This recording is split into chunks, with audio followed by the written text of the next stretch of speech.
중보기도회를 하면서 하나님께서 제 마음속에 2019년도 우리 표어는 나와 있어요.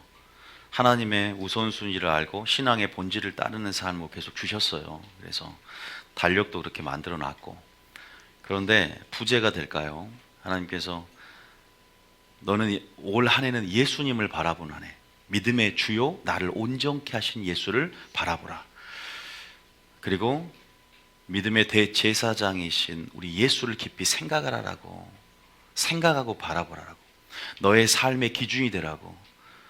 우리가 말씀을 따라가지만 뭔가 연약함 안에서 인간으로 오셔서 실제적인 연약성 안에서 우리를 돕기 위해서 모범과 본이 되셔서 구체적으로 삶의 방향성과 길들을 내신 그분을 바라보는 것, 그게 예수님이 오신 목적이 될 수 있잖아요. 예수님이 그러한 삶을 살았기 때문에 우리도 그러한 삶을 살 수 있다. 그러한 의미에서 예수님을 생각하고 바라보라라고. 예수님 안에, 실체 안에 모든 인생의 정답이 있는 걸 네가 믿느냐? 어떻게 한 인간의 생애 가운데 인생의 모든 정답이 있을 수 있는가? 그게 무엇인 줄 아느냐? 예수님은 하나님의 말씀이고, 우리가 그것을 인간의 논리로 이해하는 게 아니라 주님을 바라보고 주님을 생각하고 주님을 따라갈 때 깨닫게 되는 그 인생, 그 진리의 그 묘미와 맛을 여러분 꼭 맛보기를 축복합니다. 예수님을 생각하십시오. 예수님을 깊이 바라보시고 주님께 시선을 고정하는 자들 가운데 나를 향하는 자에게 뭘 베푼다? 전심으로 나를 향하는 자에게 능력을 베푸는 그 능력을 체험하게 될 줄 믿습니다. 우리 그 맛봐야 될 것 같아요. 2019년도에 여러분들이 항상 말씀을 존재화시키고 각인시키고 흘러넘치게 만들어서 내 삶의 양식이 되어서 이 말씀이 일깨워 생각나야 됩니다. 아니면 다 잊어버립니다. 일주일에 한 번 이렇게 말씀을 듣고 세상 교훈과 지식과 경험으로 살아간다면 그게 어떻게 그리스도의 삶이겠습니까? 날마다 말씀을 따라서 말씀의 근거에서 말씀을 의지해서 그물을 내리면서 하나님이 창조한 목적을 깨닫고 하나님과 동행하며 사신 여러분들 되시기 축복합니다. 적어도 뉴비전 교회 성도님이라면 그것이 그리스도인이다. 네, 그런 생각이 들어요. 여러분들이 그래서 오늘은 그 연장선에서 또 거룩한 주일, 거룩한 성일을 또 하나님께서 오늘 보내실 말씀이 있는 줄 믿습니다. 우리 성탄 주일이지만 성탄 행사는 없고 오후에 성탄 찬양, 청년부 찬양 칸타타는 아니지만 초림부터 재림을 아울러서 그 찬양 안에 우리가 임재와 영광 가운데 하나님을 찬양하는 시간이 있습니다. 한 분도 가시지 마시고 같이 하나님 임재 영광 안에서 주님을 찬양하시기 축복합니다. 아멘 하신 분은 가면은 큰일 나요. 아멘 하신 분 손 한번 들어보세요. 아니, 안 되겠어요. 그렇게 하지 마시고 그렇게 나갔으면 좋겠고요. 제가 주일 설교는 정말 프린트물을 꼭 나눠드립니다. 프린트물을 다 받으십시오. 이 프린트물을 받으시고요. 여러분들이 펜 같은 거 하나 있으면 준비하면, 또 저희 교회 설교 듣는 특징이 뭐냐, 나온 구절들만 다 적어도 돼요. 그리고 집에서 나온 구절들하고 유튜브로 다시 한번 올리면 다시 한번 묵상해 보세요. 그리고 나온 구절들만 계속 외우고 암송해 보세요. 저희 교회들은 저희 교회에서 1년 동안 나온 구절들만 다 알면 성경 다른 거 몰라도 성체 흐름을 파악을 할 수가 있어요. 장담합니다. 그래서 나온 구절들이 뭔가만 적어도 또 한 번 묵상해도 은혜가 된다. 하나님 말씀이잖아요. 우리가 한 대략 50개 정도를 찾는 것 같아요. 여러분들이 많이 찾는다, 이게 행복한 겁니다. 성경에서 성경으로 해석을 한다는 건 여러분 자신을 위해서도, 여러분 영이, 속사람이 즐거워해요. 왜? 속사람 하나님의 법을 즐거워하거든요. 그래서 하나님 말씀을 듣는 경험, 하나님 말씀 안에서 깨닫는 경험, 하나님이 그걸 넘어서서 여러분 하나님이 성령 안에서 깨닫게 할 줄 믿습니다. 하나님을 사랑하게 만든다고, 영의 설교는. 오늘 말씀은 먼저 프린트를 보면 따라합니다. 예수님을 깊이 묵상하며 예수님을 바라보는 삶이다 하면서 오늘 여러분들이 보혈의 공로에 대해서, 그리고 십자가의 도에 대해서, 그 뿌린 피에 대해서 우리 얘기를 오늘 할 겁니다. 그러기 전에 영상 한 3분 4분 되는데요, 두 개를 볼 거예요. 예수님 시대 전과 예수님 시대 후에 여러분들은 은혜해에 살고 있음을 믿으십니까? 왜 은혜인 줄 아세요? 여러분들 은혜해에 살고 있어요. 그리고 굉장히 엄청난 신약 시대 이후의 유익을 누리고 있습니다. 그러니까 예수님 전으로 구약이고 예수님이란 실체가 이후로 신약인데, 우리는 이 구약 시대에 태어나지 않은 것이 은혜라는 거죠. 우리는 은혜 아니에요. 예수님 시대 이후 성령 시대에 우리가 태어난 것이 왜 은혜가 되는가? 예수님께서 무엇을 열어놨느냐에 대해서 굉장히 많은 은혜들을 구약과 신약을 비교하면 찾아낼 수가 있는데, 잠깐 이 영상 한번 보겠습니다. 예수님께서, 우리가 예수님의 눈을 보고 예수님의 십자가 달리는 참혹한 이러한, 어떻게 보면 영상을 우리가 보면서 예수님의 눈물의 의미를 한번 생각을 해봤으면 좋겠습니다. 무슨 말이냐?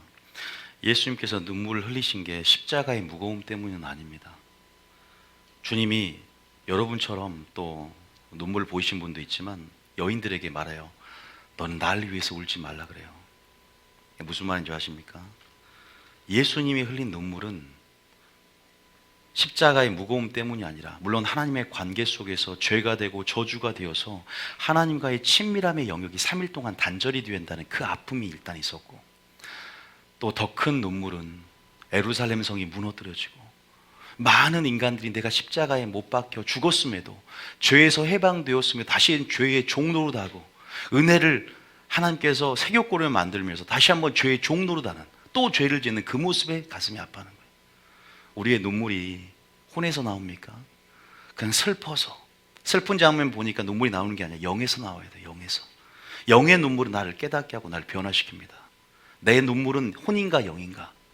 또 예수님의 눈물은 어떤 의미를 갖고 있는가를 한번 생각해 본다면, 우리가 예수님이 십자가에 달려 돌아가신 목적이 있어요.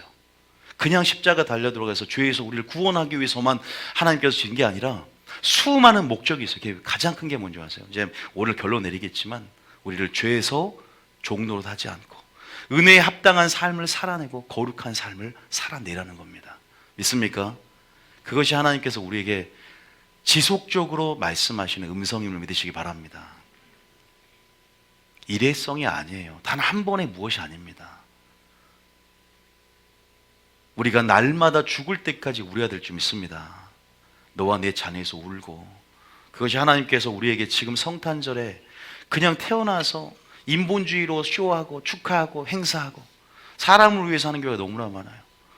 성탄절을 했는데 사람을 위한 쇼가 많다고요. 예배인가 쇼인가, 그냥 행사인가, 사람을 위해서 희덕거리는 쇼인가 행사인가, 온전히 그분의 영광을 위해서 하나님 앞에 온전히 드려지는 무엇인가. 하나님은 그 모든 중심과 우리의 속을 알고 있기 때문에, 그런 의미에서, 그러나 저는 이 십자가에 조금은 이 모든 고통 결국 우리가 져야 할 십자가예요. 예수님만 짊어지는 게 아니라 우리가 같이 짊어지고 우리가 환난을 이겨야 할 우리의 몫입니다. 남은 십자가, 남은 고난을 여러분 삶 가운데 채워야 되고 흔적을 남겨야 될, 우리가 가야 할 길이에요. 여러분, 예수님만 가신 길이 아닙니다. 그런 모든 것 가운데 먼저 모범을 보이신 거예요. 그게 어떤 의미가 있는가? 십자가에서 단순히 죄에서 구원받았다라고 해서 끝난 그런 설교를 들으실 거면 초신자 설교입니다. 사망이 한 사람으로 말미암았으니 죽은 자의 부활도 한 사람으로 말미암는도다. 사망이 한 사람으로 말미암았다. 누굴 말하는 거예요? 아담.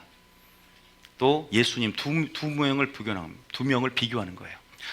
첫째 사람 아담은 한 사람의 죄로 말미암아 뭐가 들어왔습니까?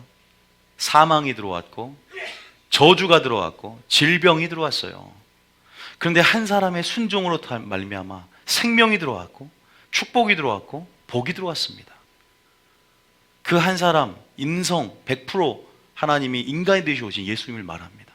그것을 두 개를 비교하면서 고린전서와 로마서는 설명하고 있어요. 그 은혜가 얼마나 큰지를, 무엇 때문에 왔는지 우리에게 명확하게 말씀을 합니다. 21절 다시 한번 읽어봅니다. 시작. 사망이 한 사람으로 말미암았으니 죽은 자의 부활도 한 사람으로 말미암는도다. 그죠? 22절에 한번 읽어볼게요. 아담 안에서 모든 사람이 죽은 것 같이 그리스도 안에서 모든 사람이 삶을 얻으리라. 모든 사람이 뭘 얻어요? 영생을 얻게 됩니다. 삶을 얻게 됩니다. 인간은 희망이 없었어요. 하나님이 찾아도 의인 한 사람을 찾을 수 없는 모든 사람이 죽어 어디에 마땅히 떨어집니까? 지옥에 갈 수밖에 없어요. 이미 원죄가 들어왔고 태어날 때부터 악하기 때문에. 여러분, 인간은 예수 그리스도 천하 사람 중에 구원을 주실 만한 이름이 없다는 거죠. 종교는 찾지만 종교 안에는 구원이 없습니다. 오직 구원은 기독교 예수 그리스도 안에 있는 줄 믿으시기 바랍니다. 주님의 이름이 아니고서는 생명을 얻는 이름이래요. 그 이름은 생명을 얻는 이름입니다. 이렇게 비교하면서 우리가 모든 사람이 그리스도 안에서 뭘 얻는다? 삶을 얻는다. 좀 더 자세히 설명한 게 로마서입니다. 로마서 5장 12절부터 15절 한번 읽어볼게요.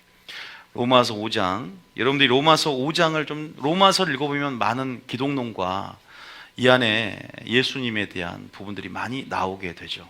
자, 12절 읽어봅니다. 시작. 그러므로 한 사람으로 말미암아 죄가 세상에 들어오고 죄로 말미암아 사망이 들어왔나니 한 사람 말미암아 뭐가 들어왔어요? 죄가 들어왔고 죄로 말미암아 뭐가 들어왔어요? 사망이 들어왔다. 모든 사람이 죄를 지었으므로 사망이 그다음 뭐예요? 사망이 넘기세요. 사망이 모든 사람에 이르러서 사망으로 왕노로 단다 그러죠. 그런데 예수님은 어떻게 무엇으로 왔어요? 둘째 사람이죠. 자, 그다음 절입니다. 시작. 죄가 율법 있기 전에도 세상에 있었으나 율법이 없었을 때에는 죄를 죄로 여기지 아니하였느니라. 그렇죠. 14절에 그러나 아담으로부터 모세까지 아담의 범죄와 같은 죄를 짓지 아니한 자들까지도 사망이 왕노릇하였나니 아담은 오실 자의 모형이라. 이 아담은 둘째 아담이 예수님의 모형이다. 사망이 왕노릇했지만 반대가 되는 거예요. 예수님을 통해서 더 극적인 비교가 되겠죠. 아담의 범죄와 같은 죄를 짓지 않은 사람까지. 우리도 보세요. 아담 때문에 사망이 왔잖아요. 대물림을 여기서 설명하기도 하는데 아담 때문에 질병이 와서 우리가 고통당하고 있잖아요. 거기에 따라서 환경의 형벌이 왔잖아요. 종신토록 수고해야 열매를 얻고 해산하는 수고를 더한. 여러분 임신할 때 애 낳을 때 배 아픈 거 다 아담 때문이에요. 아담을 그냥 머리를 붙잡고 흔들어. 아담 때문이야. 아담 때문에 해산하는 수고를 더하겠다. 그때 저 짓기 전에는 퐁 났나 보죠. 자, 15절 읽어봅니다. 자, 시작. 그러나 이 은사는 그 범죄와 같지 아니하니 곧 한 사람의 범죄로 인하여 많은 사람이 죽었은즉 더욱 하나님의 은혜와 또한 한 사람 예수 그리스도의 은혜로 말미암은 선물은 많은 사람에게 넘쳤느니라. 보세요. 아까 예수님이 십자가에 돌아가셨잖아요. 우리가 가시와 우리가 이제 시각적으로 봤는데 옛날엔 저도 참 많이 울었어요. 그런데 이제 우는 것보다 더 결단한 게 뭔지 아세요? 저 눈물의 의미를 살아내야 되겠다. 예수님이 저렇게 우리를 위해서 했는데 나는 뭐 하는가? 죄를 짓지 말라고 구원시켜 놨는데 나는 뭐 하나? 더 큰 의미를 생각하게 됐어요. 그래서 지금은 눈물은 안 나요. 영 안에서 결단이 세워지죠. 내 안에서. 아, 어떻게 살아야 되겠구나. 저 사건 이후로 성령을 보내주셨고 저 사건 이후로 나에게 무엇을 말씀하시는구나. 내가 십자가의 주님을 2번 못 박으면서 나는 그렇게 하면 안 되겠다라는 생각이 들었어요. 왜냐하면 이 구절을 봐보세요. 하나님이 이 사건을 통해서 뭐예요? 우리에게 그리스도의 은혜로, 이 은혜로 선물은 우리에게 선물을 무진장 주신 거예요. 은혜를 무진장 보여줬어요. 보세요. 그리스도의 은혜로 말미암아 선물은 많은 사람에게 넘쳤습니다. 그런데 제가 보면 저희 교회는 개혁적인 교회니까 제가 보면 오늘날 많은 사람들이 은혜를 모릅니다. 그리고 오늘날 많은 사람들이 주님이신 의의 선물의 보따리를 반도 안 풀어봅니다. 누리지를 못하고 그 사랑을 누리지를 못하고 그 사랑을 받은 것들을 전하지 못하고 그냥 방치해놔요. 그냥 나 죄에서 구원받았다 첫사랑의 감격만 있고 어디선가 끊어져 버립니다. 그리고 은혜를 지속적으로 한 번의 경험과 단회적인 사건으로 이해하면서 지속적으로 주님 오실 때까지 유지하지 못하고 더 풍성하게 열매 맺지 못하고 유지하지 못하죠. 잠깐이요. 항상 잠깐. 이게 안타까운 거죠. 저도 마찬가지고 이게 우리 실존이니까. 우리 모두 연약한 인간이기 때문에 여기서 보면 분명히 이 사건은 엄청난 결과를 은혜를 엽니다. 은혜 시대를 열고 성령 시대를 열고 그래서 내가 죽는 것이 뭐다? 유익이다. 이것 때문에 베드로는 죽지 말라 그랬어요. 슬프다 이거지. 그런데 내가 죽는 것이 너에게 유익함이라. 내가 아버지께로 가므로 내가 성령을 너에게 보내주기 때문이다. 그래야 성령이 너에게 간다는 거예요. 성령이 우리 안에 내주하시는 성령이 간다는 겁니다. 그런데 성령도 안 구하잖아요. 너희가 믿을 때 성령을 구했느냐? 성령도 안 구하고 성령의 충만함도 원하지 않고 그냥 예수님이 십자가에 달려 돌아가셨다. 나 죄에서 구원받았다. 나 믿기만 하면 천국 간다. 이게 이 공식만 있지 초신자 공식만 했지 전혀 말씀 안에 이러한 영계 법칙을 잘 모르는 분들이 많다는 거죠. 한 구절 더 봅니다. 자, 그 다음 자, 한번 볼까요? 자, 한 구절 16절 한번 봐볼까요? 시작. 또 이 선물은 범죄한 한 사람으로 말미암은 것과 같지 아니하니 심판은 한 사람으로 말미암아 정죄에 이르렀으나 은사는 많은 범죄로 말미암아 의롭다 하심의 이름이니라. 또 한 구절 더 볼게요. 한 구절 더 볼게요. 시작. 한 사람의 범죄로 말미암아 사망이 그 한 사람을 통하여 왕노릇하였은즉 더욱 은혜와 의의 선물을 넘치게 받은 자들은 한 분 예수 그리스도를 통하여 생명 안에서 왕노릇하리로다. 따라합니다. 은혜와 의의 선물들, 이거 여러분에게 있습니다. 여러분, 그런데 성경에 보니까요, 은혜를 새벽거리로 만들지 말라 그래요. 은혜를 헛되이 받지 말라 그럽니다. 값싼 은혜가 있다 그래요. 그것은 어떻게 우리를 삶을 살아내느냐에 따라 하나님의 영광, 하나님의 이름을 이 땅에 두셨는데 순종하는 자의 순종의 여부에 따라서 그 이름의 영향력이 틀려진답니다. 생명 안에서 왕노릇하고, 어떤 선물이에요? 영생을 주셨고, 또 우리 가운데 축복을 주셨고, 너희가 의롭다함을 받았다, 의인이 되었어요. 그러면 거기에 따른 합당한 삶들이 있는데 그냥 한번 무슨 이렇게 그러한 경험으로 치부해버리는, 그리고는 이제 관계는 단절되어 버린 이러한 실존적인 부분들이 더 주님이 하늘나라에서 지금 우편에서 울고 계신다는 거죠. 이제는 여지없다. 내가 초림 때는 너희를 죄에서 구원하러 왔지만 이제는 심판하러 올 것이다. 그때는 더 무서운 하나님을 오세요. 눈물이 쏙 들어가요. 이제는 심판으로, 이제는 세상 끝이 올 것이고 선악간에 이제는 내가 동일한 말씀으로 너를 심판할 것이다. 오직 준비된 자만이 내가 그 의인을 데려가게 될 것이다. 그러니까 여러분이 선택인 겁니다. 이제 자유의지가 여러분에 있고 절대 예정되지 않았어요. 내가 어떻게 살아내느냐에 따라서 틀려요. 어떤 사람은 버림을 받을 수 있고 어떤 사람은 구원을 받는, 양과 염소, 알곡과 쭉정이 두 부류가 나눠진다는 겁니다. 그러나 확실한 것은 이 아담과 예수님을 비교함을 통해서 우리에게 무진장 많은 은혜를 줬고 선물을 줬는데 우리는 반 정도도 풀어보지 못한 부분에서 오늘 그 나머지 반도 다 풀어버리는 역사가 있기를 원합니다. 우리의 영적 무지가 빛 가운데 벗겨지는 역사가 있기를 원합니다. 그 은혜가 얼마나 위대하고 큰지를, 그리고 그 능력, 그 생명, 그 소망이 우리의 소망과 능력과 생명이 되어서 정말 십자가의 도가 구원을 얻은 우리에게 하나님의 능력이 되는 시간이 되길 축복합니다. 능력을 체험해요. 엄청난 걸 주신 거예요. 그걸 알아야 됩니다. 오늘 물론 그래서 제가 거기다 적어놨어요. 뭘 열어주셨다? 그다음에 은혜의 시대를 열어주셨다.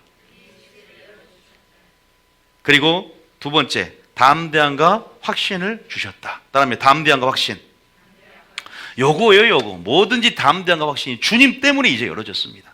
야, 이 담대함과 확신, 천국 들어갈 때 뭐가 필요한 줄 아세요? 우리 그때 필요한 건 담대함이에요. 그런데 그 담대함이 보혈 때문에 우리에게 주어진 줄 믿습니다. 그 담대함이 여러분 가운데 있어야 되고 구원의 확신이 여러분 가운데 지금 있어야 됩니다. 확실하게 있어야 돼. 구원의 확신이 있어야 됩니다. 내가 천국 못 가면 어떡하지? 이렇게 하면 안 됩니다. 적어도 뉴비교회 다신 분이라면 내가 죄를 지어도 구원의 확신이 있다는 게 무슨 맛인지를 이해하셔야 돼요. 나는 연약한데 여전히 오늘도 죄를 지었는데 구원의 확신을 가지세요. 괜찮아요. 그게 무엇인지를 이해하는 거예요. 저희 교회는 그걸 이해합니다. 세 번째는 뭐냐? 하나님과 화평을 이제 누릴 수 있게 된다. 여러분, 구약에서 제가 항상 강조하는 거, 시내산 꼭대기, 모세만 올라간 시내 꼭대기 올라갈 수 있어요? 없어요? 못 올라갔어요. 하나님께서 너희는 산 꼭대기에 올라가면 너를 돌격하여 죽일까? 너희들은 지경을 세워도 못 올라오게 하라는 거예요. 율법은 한계성을 가지고 있어요. 그러나 성령 시대에는 성령의 충만함과 은혜 가운데 모세가 올랐던 하나님의 임재가 있던 산 꼭대기에 오른 주인 믿으시기 바랍니다. 예수님 때문에 휘장이 찢어졌어요. 아무도 들어가지 못했던 지성소, 대제사장 한 명만 들어갔던 그 지성소를 우리 신약 성도가 들락날락 이제는 들어갈 수 있다는 겁니다. 산길을 열으셨어요. 그것은 하나님의 깊은 친밀함의 영역으로, 하나님의 기품의 영역으로, 하나님의 마음으로, 누가 그리스도의 마음을 알아, 하나님의 깊은 것도 통달하는 성령 안에서의 영 안에서 교제와 영교와 그 안의 비밀들을 공유한 사이가 됐다는 사실을 믿으시기 바랍니다. 우리는 따르면 그리스도 안에서, 감히 상상 구약 성도들은 우리 욕해요. 친구가 됐다. 하나님 신과 친구가 됐답니다. 남편 신부가 됐답니다. 우리가 하나님의 영접하는 자, 자녀가 된 줄 믿으시기 바랍니다. 이거는 친밀함을 말합니다. 그 친밀함의 영역으로 지금도 초대하고 계시고 나와 하나가 되자. 그래서 아가서는 내 침실에서 너와 뭐예요? 성관계를 하고 싶다는 말이 나옵니다. 그게 무슨 말인지 아세요? 야다라는 의미, 하나님을 알아가다 의미가 성관계, 부부간의 성관계, 친밀함, 깊은 친밀함을 이야기하는 원어의 의미예요. 그래서 신방이라고 하죠. 지성소를 신방이라고 하는 거예요. 주님만, 둘만 아는 비밀, 공유. 그러한 관계로 지금 들어오기를 원하는데 다 종같이 살아요. 그냥 주님은 멀리 계시고 나는 물론 사명을 감당하는 데 있어서는 무익한 종처럼 겸손하게 감당해야 되지만 주님과의 우리 관계는 언약 안에서 그러한 깊은 하나 되는 관계, 아버지와 자녀의 관계를 이해하면 하나님께 나아가는 길이 보입니다. 남편과 신부의 관계를 깨달으면 뭐예요? 하나님께 나아가는 길이 보입니다. 믿습니까? 이 하나님 안에서의 관계와 정체성을 이해하는 자마다 친밀함의 영역으로 들어갈 줄 믿으시기 바랍니다. 우리에게 이것을 여셨어요. 엄청난 은혜입니다. 그런데 많은 사람들이 이 관계를 잘 모르는 사람들이 많다는 걸 충격을 받았습니다. 목사님, 우리가 그리스도의 신부라는 거 이단 아닙니까? 신부된 교회라고 하면 이단이네. 아니, 우리가 하나님 안에서 신부라는 단어가 구약과 신약에 전체에 나와 있는데 자녀는 아는데 신부라는 것은 상스럽다 이거예요. 어떻게 하나님은 하늘에 계시는데 우리는 그 앞에서 주님을 공경해야지. 이건 종입니다, 종. 자, 한번 볼까요? 요한복음 15장 14절 15절 봐보세요. 친구라고 하십시오. 친구 관계. 요한복음 15장 14절 15절. 요한복음 15장 14절. 자, 14절부터 읽어봅니다. 예수님께서 말씀하신 구절이죠. 자, 시작. 너희는 내가 명하는 대로 행하면 곧 나의 친구라. 뭐라 그래요? 언약 관계 안에서 순종하는 자는 친구랍니다. 왜? 친구기 때문에 어떠냐? 15절입니다. 자, 시작. 이제부터는 너희를 종이라 하지 아니하리니 종은 주인이 하는 것을 알지 못함이라. 너희를 친구라 하였노니 내가 내 아버지께 들은 것을 다 너희에게 알게 하였음이라. 한 6구절이 있는데 다 읽지 않고 2구절만 있는 거예요. 할렐루야. 우리 은혜의 해가 열어짐을 믿으시기 바랍니다. 자, 하나님과 화평이 열어졌다. 먼저 2구절 한번 찾아보겠습니다. 어떻게 하나님과 화평이 이루어졌냐? 자, 로마서 5장은 그거에 대한 정답이 전체 장에 다 들어있어요. 로마서 5장 1절 2절 한번 읽어볼까요? 자, 우리가 오늘 말씀을 읽어봄을 통해서 하나님께서 이 성경 말씀을 통해 주의 음성을 들으십시오. 1절부터 시작. 그러므로 우리가 믿음으로 의롭다 하심을 받았으니 우리 주 예수 그리스도로 말미암아 하나님과 화평을 누리자. 자, 십자가 영상을 보여드렸어요. 이제 우리는 그 은혜와 의의 선물 가운데 의롭다 하심을 받은 자가 됐습니다. 그죠? 그럼 어떻게 살아야 되는 거예요?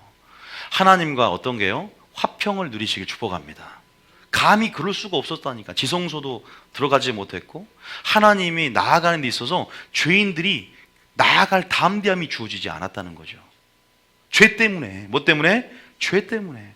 그런데 보혈의 어떤 능력 때문에 우리가 나아갈 수 있게 되는가? 우리는 어떻게 담대함과 확신이 드러나는가? 그 보혈이 우리 아까 목을 아까 딴단 말이 그 표준어 맞죠? 제가 괜히 잘못 말하는 건 아니죠. 목을 벨 때 피가 팍 뿌려져요.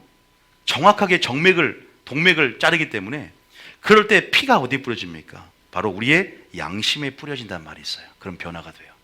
근데 양심이 아니라 어디 다른 데 뿌려지면 진짜 무늬만 크리스천이 되는 거예요. 이거 하나님 저에게 알려준 거예요. 이따 얘기해 드릴게요. 자, 하나님과 그 피로 말미암아 화평을 누리게 됐다. 2절 한번 보겠습니다. 2절에 자, 2절 시작.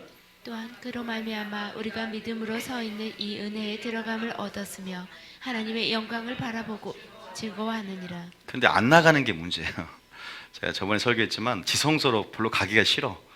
말씀에 대한 부담감, 그리고 하나님께 나아가면 또 하나님이 원하는 삶을 살아야 되는 부담감. 근데 이미 하나님은 은혜를 주고 계시는데 그냥 거기에 대해서 영적 어떤 두려움이, 그러니까 보혈이 잘못 뿌려진 거예요. 뿌려줘도 무감각해지면 그럴 수가 있어요. 오늘 회복하는 시간 되길 축복합니다. 오늘 하나님께서 우리에게 말씀하는 음성이 들리는 시간 될 거예요. 은혜에 들어갔단 말입니다. 이미 여러분들은 초신자 때부터 정말 하나님을 영접한 증거가 있다면 좋습니다. 첫사랑 잃어버렸다 칩시다. 첫사랑이 여러분 혹시 있다면 분명히 그 은혜에 들어감으로 즐거움이, 기쁨이 여러분 가운데 있었을 줄 믿습니다. 믿음 때문에 그래요. 믿음을 통해서 은혜로 말미암아 성령의 역사를 통해 이런 일들이 일어나거든요. 믿음, 은혜, 성령은 이게 연결됐어요. 톱니바퀴처럼. 믿음이 있어야 돼. 믿음으로 주님을 영접하고 믿음으로 믿고 나아갈 때 은혜 가운데 그 보혈을 통해서 성령이 작용합니다. 이따 제가 가르쳐 드릴게요. 그 원리에 대해서. 성령과 말씀과 보혈의 영적 상호작용에 대해서 알아야 돼요. 그래서 또 10절 한번 보겠습니다. 10절. 자, 10절. 과연 나는 하나님이 원하시는 삶을 살고 있는가? 자, 5장 10절 한번 읽어봅니다. 시작. 곧 우리가 원수 되었을 때 그의 아들의 죽으심으로 말미암아 하나님과 화목하게 되었은즉 화목하게 된 자로서는 더욱 그의 살아나심으로 말미암아 구원을 받을 것이니라. 하나님과 화평하게 됐다, 화목하게 됐다. 지금 여러분들은 저에게 교훈을 받고 계시는 게 아니라 저를 통해 역사하는 하나님의 말씀 안에 교훈을 받고 있기 때문에 꼭 제자로서 배우셔야 됩니다. 인간의 생각에서 난 안 배우겠다 하면요, 여러분 그건 큰일 납니다. 하나님이 오늘 하신다. 하나님께 배우는 마음으로, 제자된 마음으로 오셔야 돼요. 자, 먼저 그래서 화평과 누린 자가 됐다. 이게 이제 우리 은혜를 축복이 뭐냐, 의의 선물들과 은혜가 뭔지를 우리가 보고 있습니다. 담대한 확신이 중요한데 거기다가 이제 적어봅시다. 자, 먼저 출애굽기 12장 23절 한번 읽어볼게요. 출애굽기 12장 23절 한번 읽어볼까요? 출애굽기 12장 23절 같이 한번 읽어보겠습니다. 시작. 여호와께서 애굽 사람들에게 재앙을 내리려고 지나가실 때에 문 인방과 좌우 문설주의 피를 보시면 여호와께서 그 문을 넘으시고 멸하는 자에게 너희 집에 들어가서 너희를 치지 못하게 하실 것임이니라. 여러분, 좌우 문설주 인방에 피를 발랐을 때 10가지 재앙 가운데 어둠이 떠나갔듯이 이건 무엇을 표상하고 예표합니까? 그리스도의 피를 상징합니다. 다시 말하면 어린 양의 피는 유월절 어린 양 예수님의 피인데 그 피를 통해서 대속했다는 거예요. 그러니까 대속을 상징하는 거예요. 그러니까 구약에서는 예수님의 대속을 상징한 사건이 굉장히 함축적으로 감춰져 있어요. 예를 들어서 이런 피를 발랐을 때 어둠이 넘어가는 사건이라든가 첫 장자를 죽였을 때 레인을 바치는 것, 이런 모든 대속의 예표들이 예수님의 보혈로서의 생명을 대속하는 것을 상징하는 것들이에요. 표상하는 것들이에요. 그러니까 우리가 구약에서부터 예수님이 십자가의 죽음, 대속을 말하는, 죽음이 대속이에요. 십자가의 피를 흘림을 통해서 우리를 구원하겠다는 굉장히 많은 상징들이 있죠. 영적인 그런 부분들 중에 하나입니다. 자, 그런 부분 안에서 여러분, 이런 사건들 안에서 이제 이 피가 어디에 뿌려졌어요? 자, 이제 신약으로 넘어옵니다. 히브리서 10장 19절 읽어보겠습니다. 여러분들이 이런 설교들을 들어보셨을 거예요. 아마 교회 다니시면서. 다시 한번 우리 마음속에 그리스도의 초보 같지만 완성입니다. 이건 초보 설교가 아니에요. 자, 19절입니다. 시작. 그러므로 형제들아 우리가 예수의 피를 힘입어 성소에 들어갈 담력을 얻었나니. 형제들아, 우리가 예수의 피를 힘입어서 이제 담력, 담대함, 확신이 은혜 가운데 주어졌는데 이 성소는 뭐냐? 아까 우리가 성막을 봤지만 번제단이 있고 중간에 성소가 있고 끝에 이제 대제사장이 1년에 한 차례만 들어갈 수 있다는 지성소, 그 지성소와 성소 사이 휘장이 있어요. 그 휘장이 예수님의 십자가 죽을 때 위에서 아래 찢어집니다. 왜? 아무나 들어갈 수 있게 되는 거예요. 보혈을 통해서. 자, 그래서 여기서 성소는 뭐냐? 지성소를 말하는 거예요. 여기 성소는 그냥 성소가 아니라 지성소다. 자, 어디에 뿌려졌는가? 20절. 자, 20절입니다. 자, 시작. 그 길은 우리를 위하여 휘장 가운데로 열어놓으신 새로운 살 길이요 휘장은 곧 그의 육체니라. 휘장은 천을 말하죠. 천막 커튼을요. 살 길을 열었다. 새로운 살 길이다. 이 은혜의 시대 가운데 휘장은 예수님의 육체를 상징합니다. 예수님이 찢기셨으므로 우리 성만 찬할 때 빵도 찢고 휘장도 찢어지는 거예요. 근데 그거보다 더 중요한 게 항상 그것을 왜 그렇게 행했냐 이 말이에요. 그것이 주는 의미가 뭐냐, 우리에게 어떤 음성을 주고 어떤 삶을 살기 원하느냐죠. 자, 21절입니다. 자, 시작. 또 하나님의 집 다스리는 큰 제사장이 계심에 22절에 우리가 마음의 뿌림을 받아 악한 양심으로부터 벗어나고 몸은 맑은 물로 씻음을 받았으니 참 마음과 온전한 믿음으로 하나님께 나아가자. 22절에 다시 한번 읽어보면 20이 제일 중요하니까 시작. 우리가 마음의 뿌림을 받아. 어디에 피 뿌림이 받았습니까? 우리가 어린 양을 자르거나 소를 자를 때 피가 우리에게 뿌려진단 말이에요. 튀어요. 동맥을 자르면. 그런데 양심이 아니라 지금 양심이 아닌 다른 곳에 피 뿌림이 된 사람 너무나 많아요. 양심이 뿌려져야 변화가 있는 거예요. 우리 영에 뿌려져야 변화가 있습니다. 믿습니까? 그 피 뿌림이 어디 있느냐? 나는 양심에 뿌려졌는가? 왜? 마음에 양심의 뿌림을 받으면 악한 양심이 선한 양심이 됩니다. 맑은 하나님의 말씀으로 씻음을 받으면 참마음, 부패하고 가증한 우리의 마음, 인간의 마음이 아니라 예수님의 마음, 참마음이 되고, 그 믿음이 진리에 서서 온전한 깨끗한 믿음이 되어 담대함으로 누구에게 나아간다고요? 하나님께 나아감을 얻게 되는 겁니다. 휘장으로. 여기만 나온 게 아니라 에베소서 3장 12절. 에베소서 헷갈리네요. 맞나요? 아, 맞네. 자, 시작. 우리가 그 안에서 그를 믿음으로 말미암아 담대함과 확신을 가지고 하나님께 나아감을 얻느니라. 나아가는 정도까지가 아니에요. 심판 날이 왔을 때 그때까지 서는 게 보혈입니다. 믿습니까? 그때까지 설 수 있는 게 보혈의 유지하는 능력입니다. 근데 중간에 다 멈춰버린다니까요. 여러분, 제가 그거 알려드릴게요. 한 번 수혈 받고 예수의 생명이 되는데 다른 생명으로 바뀌기 쉬워요. 버림받는 겁니다. 그러면요. 제가 그 버림받는다는 책을 제가 썼잖아요. 성경적으로. 자, 볼까요? 자, 요한일서 4장 16절부터 읽어봅니다. 그러니까 우리가 그 눈물의 의미를 우리가 알아야 된다는 거죠. 어떻기 때문에 십자가에 2번 못 박은 자가 있다고 말을 합니다. 그거보다 더 슬픈 거야. 너와 내 자녀에서 울라. 성령 충만함을 구하라. 그래야 산다. 마지막 때. 마지막 엄청난 환란이, 이 십자가의 고통보다 더 큰 환란이 너희에게 올 것이다. 너희들이 당할 것이다. 자, 4장 16절입니다. 시작. 하나님이 우리를 사랑하시는 사랑을 우리가 알고 믿었노니 하나님은 사랑이시라.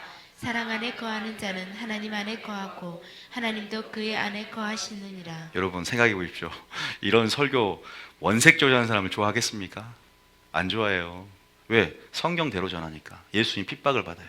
너희가 진리를 말함으로 나를 죽이려 한다 그랬어요. 예수님이. 마지막 때 경건하게 살고자 하는 뭐 받는다? 핍박을 받는 거예요. 여러분들을 기쁘게 하려면 이런 설교 안 합니다.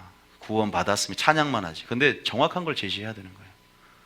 여러분, 그 정확한 걸 제시해야지 우리가 삽니다. 찔림이 있어야 돼, 우리 안에. 그래야 살아요. 당장은 기분이 안 좋아도 나중에 그 말씀이 생각이 나면 은혜가 됩니다. 전환해야 되는 거예요. 자, 봐보세요. 그 다음 절 봐볼까요? 그 다음 17절 시작. 이로써 사랑이 우리에게 온전히 이루어진 것은 우리로 심판날에 담대함을 가지게 하려 함이니 주께서 그러하심과 같이 우리도 이 세상에서 그러하니라. 심판날에 뭘 얻는다? 담대함을 얻지 않습니까? 그 담대함이요, 여러분, 여기서는 이제 뭐 말씀에 순종할 때 담대함도 하지만 이 말씀과 보혈과 성령이 함께 간다는 사실을 알아야 돼요. 이 말씀과 성령과 이 물은요 하나입니다. 셋이 아파요. 성부, 성자, 성령은 하나듯이. 다음에 성부, 성자, 성령 하나듯이. 거기까지만 따라하세요. 나머지가 이렇게 피곤하니까. 보혈과 성령과 말씀은 하나예요. 그러니까 읽어드릴게요. 요한일서 5장 7절 8절 읽어볼게요. 분명히 기억하셔야 돼요. 여러분, 왜냐하면 이 원리를 우리가 이제 보는 거죠. 자, 5장 7절 8절입니다. 시작. 증언하는 이가 셋이니 성령과 물과 피라. 또한 이 셋은 합하여 하나니라. 성령, 물은 말씀, 피는 예수 그리스도를 한다면 또 성부, 성령, 성자를 말하기도 하지만 우리가 이 세 분 왜 하나인지를 이제 밝혀드리겠습니다. 자, 이제 첫 번째 패러그래프. 여러분들이 어떻게 하나님이 한 사람의 순종이 이루어진 그 축복에 대해서, 그러나 우리가 반만 풀어본 은혜를 아직도 알지 못하고 누리지 못한 영적 무지 가운데 이제 두 번째로 우리가 이제 그것들을 열어 제칠 텐데요. 우리가 그 은혜들을 살펴봤어요. 아, 그렇구나. 그러면 이제 보혈의 능력이 뭔가? 이제 우리가 이 보혈이 우리 가운데 미친 효력과 능력이 뭔가? 따르면 세 가지입니다.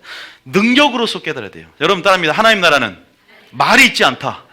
말만 있는 게 아니라 사도 바울도 내가 말의 지혜로 너희를 전하지 않고 내가 그러면 그리스도를 헛되이 전하는 것이다. 나는 성령의 나타나심과 능력으로 전했다. 하나님 나라는 말이 있지 않고 능력이 있어서 귀신을 쫓아내고, 하나님 나라는 말이 있지 않다. 십자가의 도가 구원을 얻은 우리에게 하나님의 능력이 됨이라.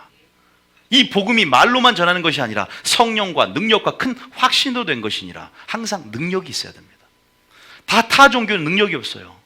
귀신의 이적, 거짓, 속임이 있을지 몰라도 진짜 성령, 그래서 보혈은 성령과 함께 가는 거예요. 성령의 능력을 통해서, 보혈의 능력, 성령의 능력이 함께 가서 그것이 보다 십자가의 도의 능력이다. 복음의 능력이다. 그다음에 보혈과 복음과 성령, 능력이 같은 겁니다. 이게요. 자, 읽어보겠습니다. 고전 1장 17절 한번 읽겠습니다. 고전 1장 17절. 자, 이 침례로 나와서 이게 참 세례인데, 자, 시작. 그리스도께서 나를 보내심은 세례를 베풀게 하려 하심이 아니요 오직 복음을 전하게 하려 하심이로되 말의 지혜로 하지 아니함은 그리스도의 십자가가 헛되지 않게 하려 능력으로 한다는 거예요. 고전 2장 4절 보니까 내 말에 설득력 있는 지혜가 아니라 성령의 능력과 나타내심 하겠다. 자, 그 다음 절입니다. 자, 시작. 십자가의 도가 멸망하는 자들에게는 미련한 것이요 구원을 받는 우리에게는 하나님의 능력이라. 십자가의 도, 복음을 말하기도 하고 위 문맥상 십자가의 도는 구원을 우리에게 하나님의 능력이 되어야 될 줄 믿습니다. 이 능력은 이제 죽음을 통과해야만이 오는 게 신앙인데 뭐예요? 부활의 능력입니다. 고난의 길을 걷고 죽음을 통과해야만이 부활이 오는 거예요. 죽어야 부활이 되죠. 아니, 죽지 않는데 어떻게 부활이 와요? 아니, 생각해 보십시오. 뭔가 죽어서 거듭나고 죽어서 살아나야 부활이잖아요. 우리가 죽지 않았는데 부활의 신앙 어떻게 살아갑니까? 죽고자 하는 자는 반드시 부활의 신앙으로 살아갑니다. 성령의 능력으로. 주님이 나타나기 때문에. 다시 말해서 이 모든 능력은 부활의 능력이다. 부활의 권능이다. 그래서 십자가는, 하나님의 신앙은 양대산맥이 있어요. 따라하면 십자가와 부활이다. 죽음과 고난과 여러분 생명을 얻는 역사 안에서 부활과 이런 하나님 나라의 능력을 체험하는 거예요. 그래서 너무나 많은 사람들이 부활의 신앙은 이렇게 젖혀들고 십자가에서 나를 이루어진 죄에서 구원받다 공로만 찬양하면서 부활 신앙으로 살아가지 않습니다. 마든 부활하는데 부활의 그 신앙은 부활의 삶의 열매로 나타나는 거예요. 부활의 소망은 부활의 믿음으로 나타납니다. 왜냐하면 행함으로 믿음을 증거하기 때문에. 말만 부활 신앙하지 부활을 믿지 부활 신앙이 아닌 거예요. 너희가 그리스도 안에 살리심을 받았으면 위의 것을 찾는 게 부활 신앙이에요. 실제로 하나님이 믿음을 점검하고 믿음을 하나님의 시각으로 판단할 텐데 나는 과연 부활을 아는가? 부활의 능력이 있는가? 하나님 이렇게 말합니다. 너희가 어떤 자 거짓 선자가 와서 부활이 이미 지나갔다므로 그들의 믿음을 무너뜨린도다. 내가 부활이 없으면, 내가 죽었다가 다시 살아나심이 없으면 나의 전파하는 것도 헛된 것이요 나의 믿음도 헛되니라 그래서 사도 바울이. 만약 여러분의 소망이 이 땅에 있고 부활이 없고 만약 이 땅에 소망이 없고 하늘이 없고 영생이 없다면 여러분의 믿음도 헛된 것이요 전파하는 것도 헛것이요 사도 바울이 말합니다. 여러분의 소망은 천국입니까? 영생입니까? 아니면 이 땅에 잘 먹고 잘 사고 자녀가 잘 되고 사업이 잘 되고 이 정도의 수준에 머뭅니까? 천국으로 되는 것이 내가 부활이 나의 소망이냐? 그 소망이 있어야 믿음이 역사되고 그 부활의 소망이 있어야 고난을 이기고 그 소망이 있어야 육체를 자랑하지 않고 하나님을 자랑하는 거 아닙니까? 저는 확실히 말할 수 있어요. 그래서 목회가 나는 목적이 아니에요. 나는 천국 가는 게 목적입니다. 그래서 언제 항상 말하는 게 나는 목회를 그만둬도 하나님 내가 천국 갈 수 있는 길만 알려주면 나는 괜찮아요. 그러나 내 사명을 감당하는 데 있어서 아버지 이 사명을 죽기까지 감당을 원합니다라고 하면서 하나님 앞에 그 균형점은 맞추지만 그래서 성도를 위하여 내가 죽는 것도 유익하지만 성도를 위하여 사는 것도 유익하다. 사도 바울의 고백이 이제 무슨 말인지 알겠어요. 확실한 것은 우리 소망을 점검해야 됩니다. 왜? 십자가는 거기까지 연결되어집니다. 부활까지. 죽어야 다시 말해서 그 능력이라는 것은 십자가의 도의 능력이라는 것은 부활의 능력입니다. 그리스도를 죽었다가 살리신 영 성령의 능력입니다. 그 능력이 우리 가운데 있어야 되는데 맨날 죽기만 합니다. 그러니까 죽어야 물론 근데 전제는 뭐냐? 죽어야 된다는 거죠. 그러니까 죽음을 강조하는 거예요. 저희 교회에서 죽읍시다. 오늘도 죽읍시다. 그래야 부활의 능력이 여러분과 나타납니다. 이게 같이 가는 거거든요. 근데 세 가지 능력이다. 세 가지 능력이다. 따릅니다. 죄를 사하는 능력. 두 번째는 거룩함의 영역으로 온전한 영역을 이끄는 능력이고요. 세 번째는 따르면 이기는 능력. 승리의 은혜의 무기가 보혈인 줄 믿습니다. 이 세 가지만 딱 기억하고 있어야 됩니다. 이 부활의 능력으로 살아가는 삶은 죄를 사하는 능력이다. 아니요, 죄를 사할 뿐만 아니라 죄의 종로로 하지 않는 능력인 줄 믿습니다. 더 이상 죄를 짓지 않은 능력입니다. 할렐루야. 회개하는 능력, 희귀하는 능력, 이기는 능력, 지지 않고 패배하지 않고 여러분 절대 여러분들이 지는 자가 아니라 이기는 자는 능력, 그 무기가 보혈이다. 보혈이다. 보혈이다. 자, 1번에 히브리서 9장 18절부터 읽어보겠습니다. 자, 1번에 히브리서 9장 18절부터 한번 읽어보겠습니다. 자, 그 어떤 의미가 있는가만 하고 나머지는 쉽습니다. 오늘 두 번째가 중요하고, 자, 히브리서 9장 18절부터 이것만 볼게요. 오늘 설교는요. 시작. 그러므로 첫 언약도 피 없이 세운 것이 아니니. 자, 그런데 왜 피냐 하필이면? 왜 예수님이 꼭 피를 흘려야 되냐?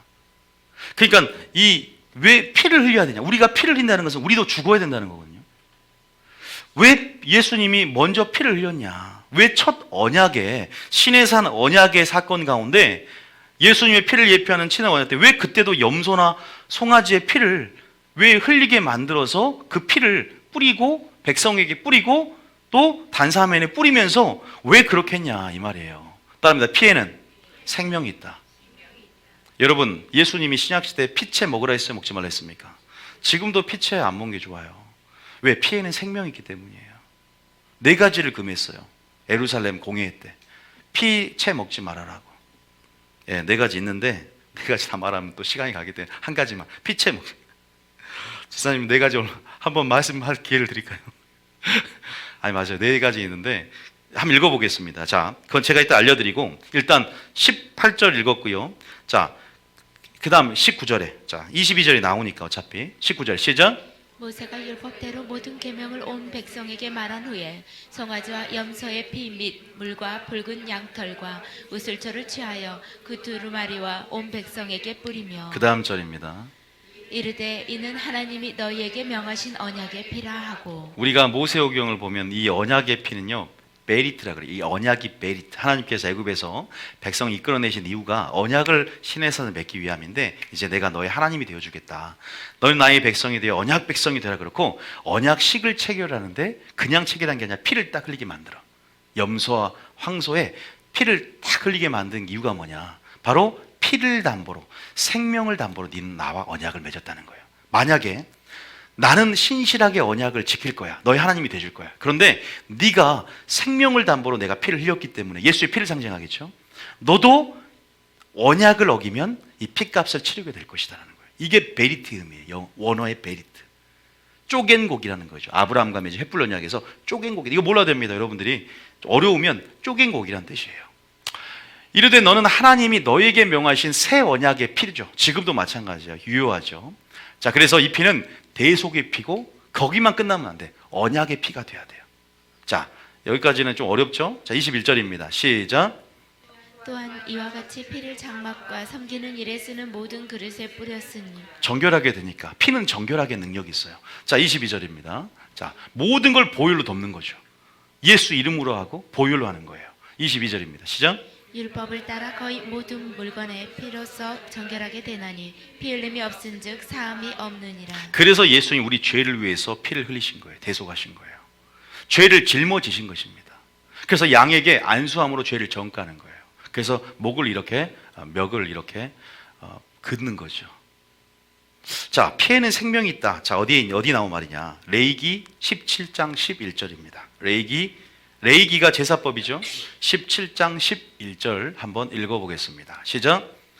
육체의 생명은 피에 있음이라. 육체의 생명 뭐가 있다? 피에 있다. 피가 흐르기 때문에 살아가는 거예요. 따라합니다. 피는 생명이다. 여러분들이 예수님 믿을 때 우리의 피가 예수님의 피로 바뀐 줄 믿습니다. 수혈받아서 우리의 심장이 예수님의 심장이 된 줄 믿습니다. 그리스도의 피는, 그래서 그리스도의 피가 흐른 자들은 그 피 안에 DNA가 있어요. 영적 DNA를 받았기 때문에 그리스도의 성품이 나타납니다. 이 피는요 굉장히 그 피가 다 사고가 나서 쏟아지면 피가 다 빠져버리잖아요. 그럼 죽어요. 그래서 주님이 육체의 생명은 피에 있다. 내가 이 피를 너희에게 주었다. 제단에 뿌려 너희의 생명을 위하여 속죄하게 하였으니 생명이 뭐에 있다? 피에 있다. 한 구절 더 읽어볼게요. 신명기 12장 23절. 여러분의 생명, 예수님의 생명이 여러분의 생명이 된 줄 믿습니다. 아니, 여러분의 생명 안에 예수님의 생명이 들어갔죠. 심장을 이식받았기 때문에. 자, 23절이면 시작. 다만 크게 삼가서 그 피는 먹지 말라. 왜 우리가 피를 먹으면 안 된다고요? 피는 생명인즉 내가 그 생명을 고기와 함께 먹지 못하는 거예요. 그 고기를 먹으면 그 생명을 먹는 거예요. 생명 있는 채로. 그래서 저도 피는 안 먹습니다. 산피를 막 뚝뚝 마신 사람이 있는데 저는 4가지는 안 합니다. 4가지. 피채 먹지 말라. 목맨 거. 그 다음에 우상에 바쳐진 거. 또 생각이 안 나요. 갑자기 네 가지 있는데. 자, 어쨌든 넘어가고요. 무슨 말이냐? 다시 말해서 주님이 이 보혈을 통해서 우리의 죄를 피를 통해서 사했기 때문에 지금도 요한일서 1장 7절을 보겠습니다. 요한일서 1장 7절에 요한일서 1장 7절부터 8절까지. 자, 말씀에 다 기록이 되어 있어요. 읽으면 됩니다. 7절부터 8절부터. 자, 시작.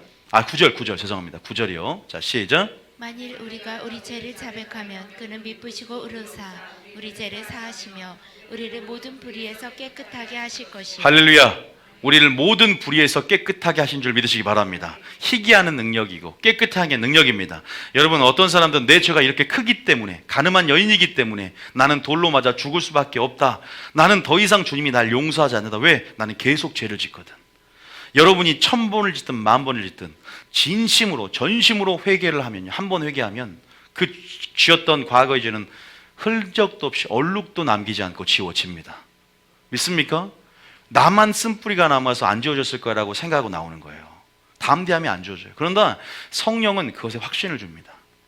뭔가 주님을 모르기 때문에 그 여운이 남아요. 죄에 대한 얼룩이 안 지워졌을 거야. 주님이 나를 죄를 용서해 줄 것 같은데 얼룩은 남아있을 거야.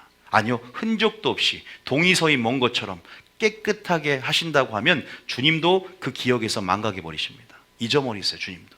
여러분들이 그러나 습관적으로 짓고 또 회개하면 되지라는 사람 말고 전심으로 눈물 흘리면서 그 죄를 미워하고 그 죄를 혐오스럽게 여기면서, 그러나 나의 연약성을 알고 또 그 안에 탄식하면서 또 하나님 앞에 그렇게 나아가는 사람들의 중심을 주님이 알고 계신다는 거예요.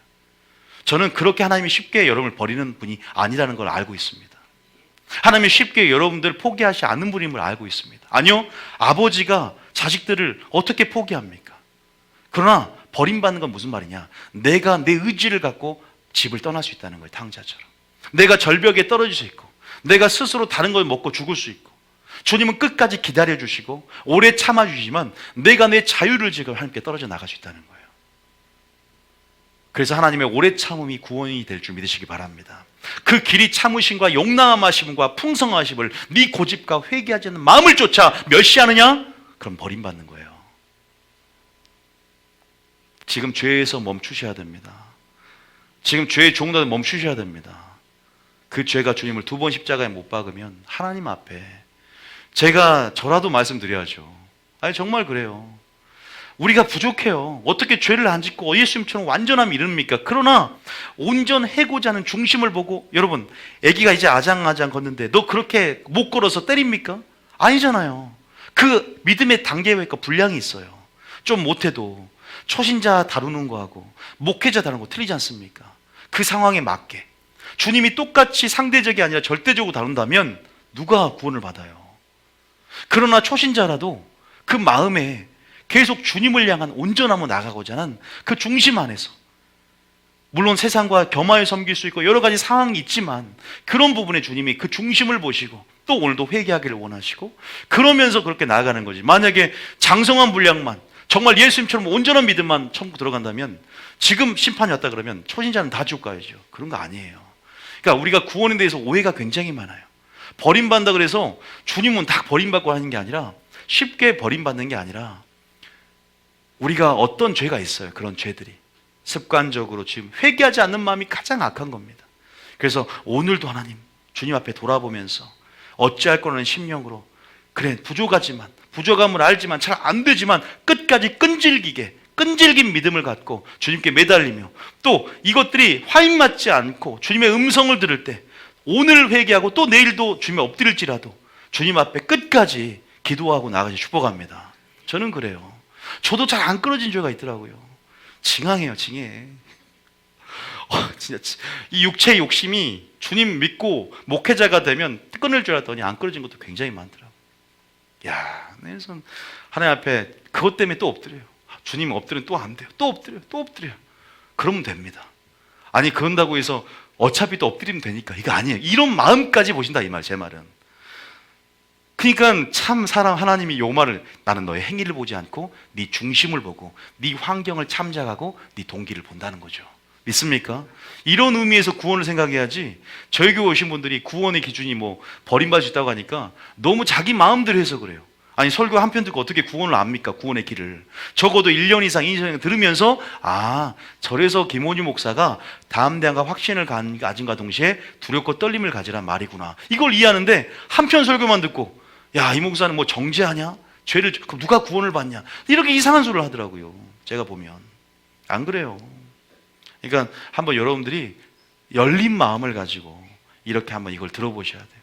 그러나 어쨌든 어떤 측면에서 저는 하나님의 말씀의 기준을 가리키는 사람이기 때문에 초신자도 있고 장성한 분량도 있지만 저는 기준을 제시할 뿐이에요. 정확한 기준을. 좀 높을 수가 있겠죠. 여러분들이 그래서 그런 부분들은 양육을 받으셔야 된다. 그래서 모두 어쨌든 주님은 보혈의 어떠한 그런 본질은 우리 죄를 사하시며 우리를 모든 불의에서 깨끗하게 하신다는 겁니다. 할렐루야. 이것이 우리가 얼마나 희망이 되고 소망이 되고 양 잡을 필요도 없어. 진실된 마음을 가지고 나가면 됩니다. 할렐루야. 아유, 너무 좋아. 나는 그 이야기 안 타는 게 너무 좋아요. 난 제사장 안 했어. 그러면 소를 잡고 뭐 이거 몇천 명 되는 소, 여러분도 힘들고 나도 힘들고 목을 이렇게 자기가 여러분들 도살하는 그 훈련 받아야 된다니까. 이렇게 한 분의 숨통을 끊는 훈련을 받아야 돼. 전부 다. 구약 사람들은 대단한 사람들이에요. 그 담대함이 있어야 돼. 마음이 약해서 어떤 사람 공포영화도 못 보는데 예수님 십자가 사건 못 본 사람도 많아요. 그러니까 그런 부분들이 이게 소화가 그러니까 받아들이지 않는 슬픈 것도 있지만 이게 너무 좀 징그럽다 그럴까요? 아유 참. 예. 어쨌든 예수님의 흘린 피를 예표합니다. 그 부분들을 여러분들 한번 볼까요? 출애굽 4장에 출애굽 4장 한번 그 장면 한번 볼까요? 출애굽 4장에 자 시내산에서 예수님의 표를 예표하는데 이 4장에 언약식을 맺거든요. 이스라엘 백성과. 근데 어떻게 하냐? 자 4절에 보면 그 피를 뿌립니다. 4절 한번 그 장면을 한번 보겠습니다. 이걸 십자가에서 예수님이 우리가 언약 맺은 사건을 예표하는 거거든요. 시작. 모세가 여호와의 모든 말씀을 기록하고 이른 아침에 일어나 산 아래에 제단을 쌓고 이스라엘 12지파대로 12기둥을 세우고 자 5절에 이스라엘 자손의 청년들을 보내어 여호와께 소로 번제와 화목제를 드리게 하고 복잡하죠. 자 6절에 모세가 피를 가지고 반은 여러 양푼에 담고 반은 제단에 뿌리고 제단에 한 뼈 뿌리고 나머지 반은 백성들에게 뿌리는 거예요. 7절에 시작. 언약서를 가져다가 백성에게 낭독하여 듣게 하니 그들이 이르되 여호와의 모든 말씀을 우리가 준행하리이다. 따릅니다. 대속의 피지만 십자가 사건에는 언약의 피가 유효합니다. 모든 말씀을 준행하겠다는 서약인 거예요, 여러분들. 근데 맨날 대속만 생각하잖아요. 예수님 우리의 왕이요 임금으로 모셔드려야 되는데 주님을 구세주로만 생각하지 왕과 임금으로 생각 안 한다는 뜻이에요. 다시 말해서 대속의 피만 있는 게 아니라 언약의 피가 있다. 순종하셔야 됩니다.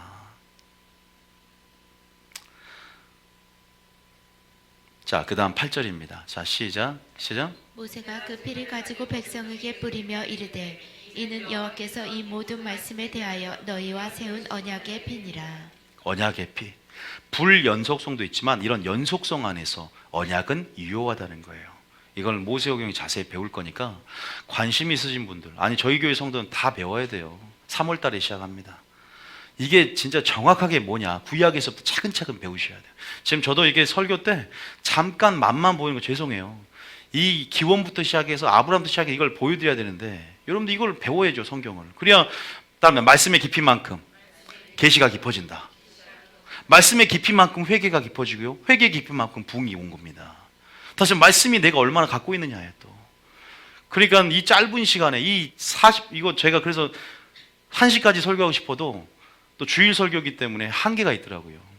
여기 이 부분을 여러분 꼭 기억 일단 하고 계세요. 아, 이것이 바로 예수님의 그 새 언약의 피를 예표하면서 연속성을 가지는, 상징하는 무엇이구나. 그런데 생명, 피를 담보로 언약을 맺으셨고 예수님 역시 그 어린 양의 피가 되셔서 우리와 대속의 피, 언약의 피를 맺으면서 우리에게 죄를 사해 줬지만 이제는 우리 삶 가운데 언약에 순종하라는 것을 분명히 나타내고 피가 여전히 말하고 있는 거구나 생각하시 축복합니다.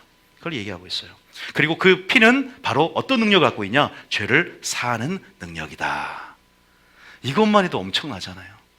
자, 2절임 두 번째인데 그건 그냥 적기 마십시다. 이제 히브리서 9장 14절 가장 중요한 말씀입니다. 별표하고 히브리서 9장 14절은 요절입니다. 다 외웠고 있어요. 다음 주까지. 자, 한 목소리로 할 겁니다. 자, 시작. 하물며 영원하신 성령으로 말미암아 첫 번째, 성령 동그라미. 성령이 역사합니다. 자, 보혈만 역사한 게 아니라 보혈과 함께 가는 게 성령과 말씀이다. 함께 갑니다. 자, 14절입니다. 시작. 하물며 영원하신 성령으로 말미암아 흠없는 자기를 하나님께 드린 그리스도의 뭐가요? 그리스도의 피가 어떤 능력을 갖고 있냐? 첫 번째, 양심을 죽은 행실에서 깨끗하게 합니다. 아까 양심에 뿌려졌을 때 깨끗하게 하죠. 지금도 효력을 발휘하니까 한 번 처음 믿을 때가 아니라 지금도 우리 양심을 주님의 양심으로 바꿔가요. 담대함으로 주님 앞에 나아가게 만듭니다. 히브리서 10장 22절에. 두 번째, 하나님을 섬기는 능력이다. 자, 그러면 그리스도의 피, 생명, 그 보혈이 여러분 피 속에, 몸 속에, 혈관 속에 흐르는데 죄를 승리하지 못하겠습니까? 여러분, 죄를 승리하게 만드는 능력이 보혈인 줄 믿습니다. 그런데 죄에 지면서 하나님의 은혜라고 착각하면 안 되는 거죠. 은혜는 능력이에요. 승리하게 하는 능력이다. 할렐루야. 은혜를 오해하지 마십시오. 이미 보혈을 통해서 은혜와 의의 선물들을 넘치도록 받았는데 어떻게 지며 살아요? 어떻게 패배하며 낙심하고 낙담해 삽니까? 이미 너에게 내가 구원을 주었고 구원을 주장하라. 당당하게 살아라는 거예요. 그것을 살아내는 게 믿음인 줄 믿습니다. 죽은 행실에서 깨끗하게 하나님을 섬기게 하는 능력을 내게 줬다. 그 피의 능력이다. 그 피는 성령의 능력이고 그 피는 복음의 십자가의 도의 능력이다라는 겁니다. 할렐루야. 그리스도의 피를 가진 자가 어떻게 말씀에 순종하지 않겠습니까? 그리스도의 피의 역사 순종하는 자에게 어떻게 성령이 역사하지 않겠습니까? 이건 함께 돈다는 거예요. 그 예화를 갖게 드릴까요? 그 예화는 정확히 한 구절에 담아 있습니다. 몇 장이냐? 요한일서 1장 7절에 들어있어요. 여기다가 요한일서 1장 7절에. 요한일서 1장 7절. 한번 이 말씀을 자세히 분석해 보세요. 자, 두 개가 들어있습니다. 시작. 그가 빛 가운데 계신 것 같이 우리도 빛 가운데 행하면 우리가 서로 사귐이 있고. 여기까지 딱 끊으세요. 이걸 원어로 보면 좋은데 빛 가운데 행하면 조건이 있습니다. 너희가 말씀에 순종하면이라는 뜻이겠죠. 빛 가운데 행하면 사귐이 있으면 그 아들 예수의 피의 효력이 나타나요. 우리를 깨끗하게 하는. 예를 들어서 내 마음대로 살아가. 막 간음하고 막 예를 들어서 도둑질하고 살인하고 그러면서 주님의 피가 나에게 있다. 나 예수 믿었다. 나 예수 교회 다니는데 11조하고 봉사하고 열심히 교회 생활하는데 그 피의 효력이 있겠습니까? 영생이라는 건 관계 속에 계속 주어지는 무엇이란 말이에요. 언약의 피라는 걸 잊어버리고 대속의 피만 생각해서 나의 왕이고 임금으로서의 믿음이 인정이 되지 않는데 빛 가운데 행하지 않는데 무조건 피가 나를 깨끗하게 해서 착각에 빠진 사람이 많다는 거죠. 생각해 보세요. 조건은 뭐냐? 빛 가운데 행하면 성령이 역사함을 통해서 피가 섬기게 만드는 것처럼 빛 가운데 행하면 피가 모든 죄에서 깨끗하게 한다는 사실을 꼭 기억하시길 축복합니다. 그 행실로 나타나는 거예요. 보혈을 가진 자는 빛 가운데 행하게 살아가게 됩니다. 보혈로 나타난 자는 물론 연약해서 죄를 짓는 것과 틀린 개념이에요. 그러면 회개란 말을 왜 하겠어요? 실패하고 넘어지고 좌절할 수 있습니다. 왜? 살아가는 게 그런 거예요, 우리가. 그럼에도 불구하고 우리 의지를 통해서 주님을 바라보라는 거죠. 계속적으로 우리가 주님 안에 거하려고 기도하고 회개하며 나아가는 자들의 또 보혈의 그 역사 안에서 효력 안에서 그 효력의 자리로 들어가시길 축복합니다. 너무 깊어지면 안 돼요, 죄가. 불법이. 그 한계성, 공의 한계가 넘어가는 단계가 바로 화인 맞는 단계고 그게 바로 이 땅에서 심판을 받는 바리새인의 단계입니다. 그러면 어떻게 돼요? 지옥의 백성들 화 있을진저 살아있을 때 이미 회개할 수가 없어요. 화 있을진저 너희가 지옥의 판결을 받았도다. 살아있는데 회개할 수 없는 단계가 있단 말이에요. 근데 제가 어제 전화를 받았는데 누군지 모르겠네. 우리 교인도 아니죠. 어떤 사람이 어떤 목사님이 화를 선포하더라 이 말이야. 그래서 이미 당신은 회개할 수 없다라고. 근데 사람이 자기 마음대로 화를 선포하는 건 아니에요. 하나님이 율법의 심판자고 판단자인데 그 사람이 회개할지 어떻게 알고 당신은 화인 맞았다. 당신 이미 심판을 받았다. 이미 이렇게 말한대. 그건 잘못된 목사예요. 어떻게 그걸 함부로 판단하고 자기도 율법의 준행자란 말이에요. 아무리 내가 양을 이끈 목자라도 항상 하나님은 회개하길 원하시고 모든 사람이 구원받길 원하십니다. 그 아버지의 마음을 깨닫게 축복합니다. 이해되시죠? 이 어려운 설교 아닌데 피 설교인데 그죠? 믿습니까? 자, 그리고 세 번째 마지막입니다. 이기는 능력이다. 승리의 무기다. 계시록 12장 11절입니다. 계시록 12장 11절. 적어도 저희 교회 왔으면 구원의 지혜, 구원의 길은 정확하게 알아야 되지 않겠습니까? 여기 교회 다니시면서. 자, 그러면 들으면 들을수록 확신이 생겨요. 근데 단지 전제는 뭐냐? 회개하는 자들 가운데, 그리고 그렇게 노력하려고 중심을 갖고 은혜를 구하는 자들에게 분명히 은혜와 긍휼이 온다는 거예요. 확신합니다. 그러나 절대 지옥 갈 수가 없어요. 왜? 날마다 교회 나와서 말씀을 듣기 원하고 기도하길 원하는데, 설사 지금 죄를 지었다 할지라도 그 사람이 그걸 지옥으로 나는 이끈다고 생각 안 해요. 적어도 우리 연약함 안에 나오잖아, 보좌에. 그것은 이미 그 사람이 주님 앞에 호소하고 있고 주님 앞에 나아가는 걸 상징하고 있기 때문에 스스로 판단할 필요 없어요.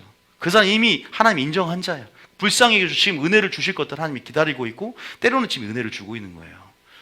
자, 11절입니다. 시작. 또 형제들이 어린 양의 피와 자기들이 증언하는 말씀으로써 그를 이기으니 그들은 죽기까지 자기들의 생명을 아끼지 아니하였도다. 피와 말씀이 이겼다고 하잖아요. 이기는 능력이다, 승리의 무기다. 할렐루야.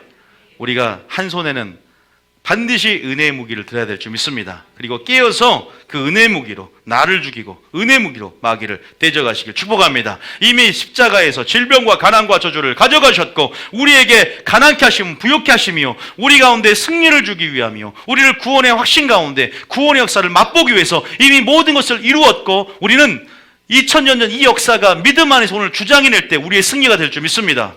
할렐루야. 우리의 승리가 되는 겁니다. 승리를 주장하면서 그런 것처럼 말씀 따라, 복음 따라, 십자가의 도를 따라 살아갈 때 우리에게 능력이 되는 것이고, 성령의 능력 가운데 그 생명이 나의 생명, 그 능력이 나의 능력, 그 소망이 나의 소망, 부활의 능력, 부활의 소망. 믿습니까?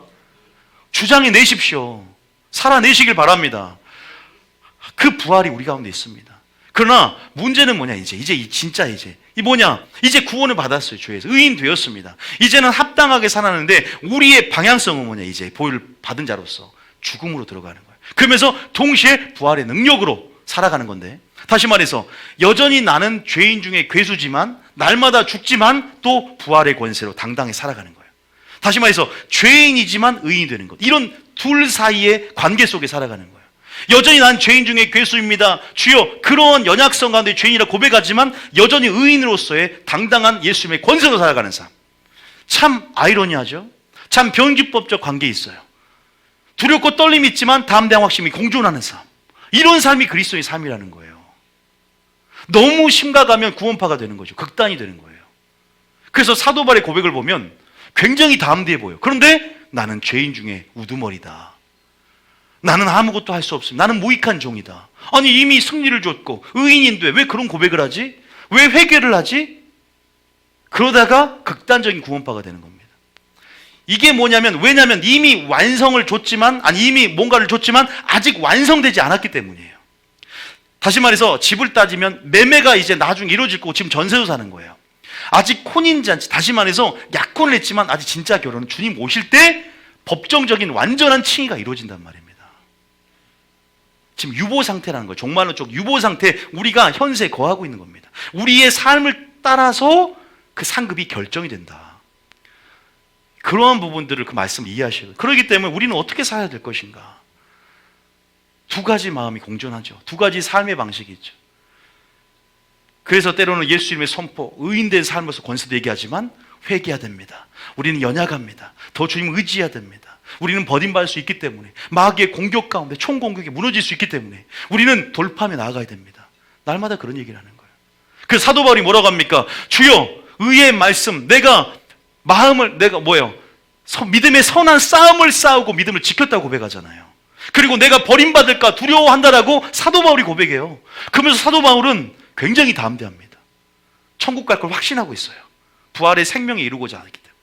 그런 마음, 그런 고백들을 살펴보면 우리 신앙생활도 마찬가지라는 거죠. 이 보혈이 뭐예요? 한 번 수혈 받았지만 계속 수혈 받아야 돼요. 한 번의 경험이 아니라 그리스도의 살과 피를 날마다 먹어야 된다는 거예요. 할렐루야. 피를 먹어야 된대요. 자, 그래서 세 번째, 이제 어떻게 살아야 되냐? 따라합니다. 날마다 살과 피를 먹어라. 이제 날마다입니다. 이제 날마다 살과 피를 먹어라. 성찬식이 살과 피를 먹는 건데, 이것은 성찬식의 어떤 외형적인 그런 예식 한 번을 뜻하는 게 아니라 날마다 말씀, 내 속사람 이제 살아난 내 영을 위해서 영혼의 양식과 그리스도의 피를 마시는 경험들, 생명을 취하며 그리스도의 생명이 내 삶 가운데 본질로 나타나서 그 생명의 역사로 삶을 살아내는 거죠. 첫사랑입니다, 그게요. 그래서 에베소 교회에 없었던 것이 바로 생명의 역사, 이 그리스도의 심장이 사라졌다는 거예요. 날마다 살과 피를 먹기를 축복합니다. 이런 삶을 살자 이거, 여러분들. 우리가 성찬식 마지막 제주에 세례식과 함께 또 우리가 거행을 합니다. 세례 받으신 분들은 오늘 따로 말씀하셔서 이제 명단을 드리면 목양실 잠깐 말씀을 드릴 거예요. 문답 좀 하고.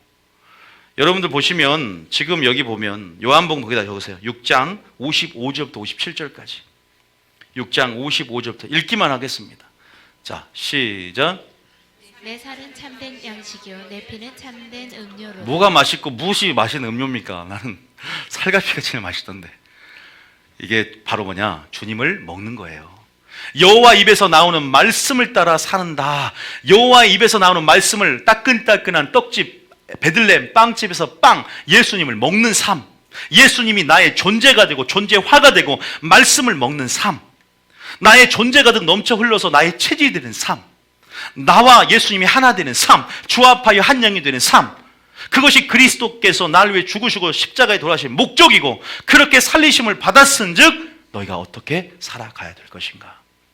그래서 우리가 기념하기 위해서 이것을 먹지만, 성찬식이 진정한 거룩한 예식인데 형식적인 예식이 아니라 진짜 예식은 내 삶을 살피며 말씀에 순종하며 그 예식을 드리는 겁니다.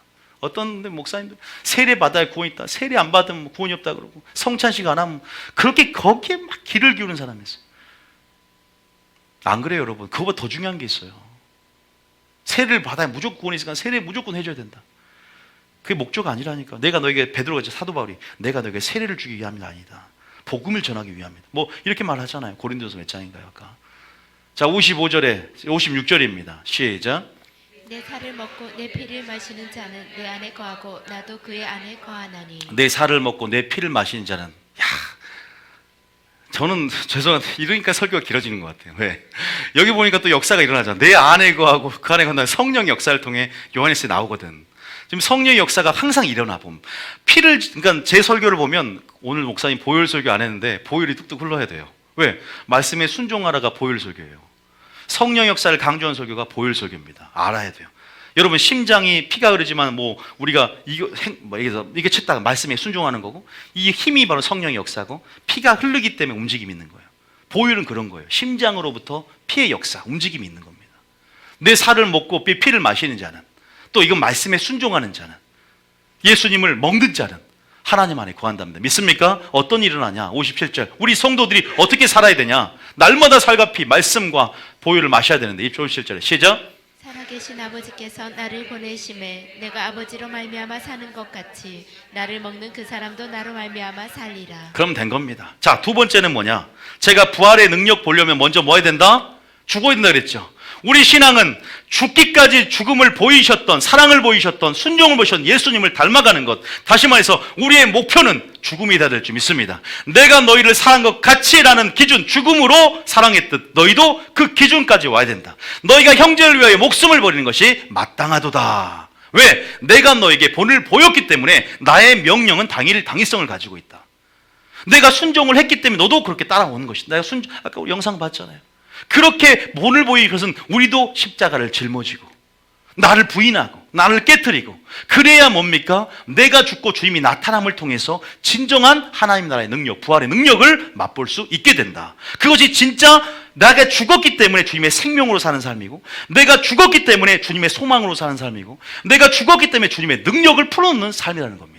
내가 있으면 능력이 풀어지지 않는다. 날마다 죽노라는 것은 바로, 내가 십자가에 죽노라는 것은 내가 무엇이 죽어야 되는가? 나의 욕심, 나의 죄, 나의 옛사람, 옛행위들이 전부 죽는 싸움이 바로 신앙생활인 줄 믿습니다. 보혈로 승리하십시오. 싸울 수 있습니다. 그래서 거기다가 로마서 12장 1절 2절 적으세요. 다시 말해서 주님이 생명을 주셨기 때문에 생명을 다해서 우리는 자신을 드려야 된다는 거예요. 이제 우리가 제물이 된다는 거예요. 우리가 십자가에 못 박아야 된다는 겁니다. 저 십자가는 주님이 못 박힌 장소가 아니라 내가 십자가의 날마다 못 박을 장소임을 다시 한번 패러다임의 전환을 맛보길 축복합니다. 맨날 십자가만 보면은 예수님이 돌아가셨다는 생각하지 내가 죽어야 할 장소라고 생각한 적 있습니까? 만약에 천주교는 그래서 틀린 거예요. 천주교는 십자가가 달려있잖아. 왜? 그러니까 내가 죽어야 할 장소 생각을 못해. 근데 기독교는 예수님 없잖아요. 부활했어요 지금. 십자가, 빈 십자가 내가 죽어야 할 장소인 거예요. 날마다 죽는. 그래야 부활의 능력이 체험됩니다. 죽음을 통과하지 않고서는 결코 고난을 통과하지 않고서는 영광을 맛볼 수 없는 게 기독교의 비밀입니다. 그래서 뭐라고 합니까? 우리에게 뭘 요구합니까? 죽어야 된다는 거예요. 이제는 널 위해 사는 것이 아니요 널 위해 죽으시고 부활하신 예수 그리스도를 믿는 믿음 위에 사는 것이라. 할렐루야. 그게 주님이 우리에게 지금 말씀하시는 음성입니다. 이 성탄절에 말씀하시는 음성이에요. 나 행사하셔. 좋아. 나 중요한 거 아니야. 내 자녀들이 이렇게 주 안에서 즐거워하는 거 좋아하는 부분도 있지만 나는 그거보다 너희 삶이 거룩한 삶을 살기 원해. 십자가에 합당한, 은혜에 합당한 삶을 살고 선물 꾸러미를 다 열고 은혜를 누리고 사랑을 누리고 또 그 누린 사랑을 전하는 삶을 살기 원해. 이걸 오히려 더 드려야 되지 않는가. 자, 1절입니다. 시작. 그러므로 형제들아 내가 하나님의 모든 자비하심으로 너희 몸을 하나님이 기뻐하시는 거룩한 산 제물로 드리라. 이는 너희가 드릴 영적 예배니라. 우리가 이제 바쳐줘야 한다네요. 이제 우리가 바쳐지래요. 죽음으로 들어가야. 왜? 부활의 권능이 있기 때문에. 죽음으로 들어가래요. 로마서 6장입니다. 로마서 6장. 보세요. 로마서 6장. 집에서 로마서 6장 읽어보십시오. 자, 로마서 6장입니다. 뭐예요? 자, 6장 3절에. 자, 시작. 무릇 그리스도 예수와 합하여 세례를 받은 우리는 그의 죽으심과 합하여 세례를 받은 줄 알지 못하느냐. 예수님만 십자가에 못 박힌 게 아니라 함께 죽었다는 겁니다. 그런데 우리가 살아나지 않습니까? 영은 영이지만 여전히 여러분 예수 믿는다고 천사가 되는 게 아니라 여전히 겉사람이 여전히 우리 삶 가운데 주인 노릇 하려고 하지 않습니까? 싸움이에요. 전쟁입니다. 우리 자신과의 전쟁입니다. 4절입니다. 시작. 그러므로 우리가 그의 죽으심과 합하여 세례를 받음으로 그와 함께 장사되었나니 이는 아버지의 영광으로 말미암아 그리스도를 죽은 자 가운데서 살리심과 같이 우리로 또한 새 생명 가운데에서 행하게 하려 함이라. 그리스도를 죽은 자 가운데 살리신 영과 같이 여러분이 그 영, 성령을 통해서 예수의 영으로 다시 한번 여러분들이 거듭남으로 그 생명으로 살아가시 축복합니다. 하나님이 원하는 건 이거죠. 그래서 여전히 올라오는 겉사람의 소욕, 육체의 소욕을 뭘로 죽일 수 있습니까? 은혜로 죽일 수 있어요. 보혈로 죽일 수 있습니다. 보혈은 어떤 능력이다? 죽은 행실을 회개함과 하나님을 섬기는 능력이고 희귀하는 능력이고 우리의 은혜의 무기가 되는 겁니다. 그것은 보혈로만 나타나는 게 아니라 바로 언약의 피기 때문에 말씀에 순종하고 십자가의 도에 순종하고 성령의 능력과 나타내심 안에서 우리에게 뭐예요? 그런 삶을 살아갈 수 있도록 우리를 돕고 계십니다. 할렐루야.